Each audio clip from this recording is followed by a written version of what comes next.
नमस्कार मंडळी, स्वागत आहे तुमचं आपल्या चॅनलवरती. आज आपण तुळशी विवाह या पवित्र सणाविषयी जाणून घेणार आहोत.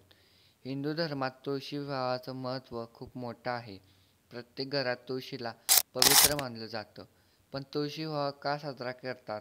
चला तर जाणून घेऊ. पुराणानुसार तुळशीचं स्थान अत्यंत पवित्र मानलं जातं. देवी तुळशीचा जन्म जालंधर राक्षसाच्या पत्नीच्या रूपात झाला होता, ज्याचं नाव वृंदा होतं. जालंधराचा वध झाल्यानंतर भगवान विष्णूने तिला तुळशीचं रूप दिलं आणि तिच्या पवित्रतेमुळे तुळशी विवाह सुरू झाला. तुळशी विवाह हा पौराणिक परंपरेनुसार विष्णू तुळशीचे प्रतीक मानले जाते. या विवाहानंतर हिंदू समाजात लग्नशाहीचा आरंभ होतो. असे मानले जाते की तुळशी विवाहाने काळाची सुरुवात होते. हा विवाह सण कौटुंबिक आनंदाचा प्रसंग आहे. संपूर्ण घरात आनंदाचं वातावरण निर्माण होतं. देवळात आणि घरात तुळशीच्या मांडवाखाली हा विवाह सोहळा उत्साहात साजरा केला जातो. तुळशीला धर्मकथेबरोबरच पर्यावरणास विशेष स्थान आहे.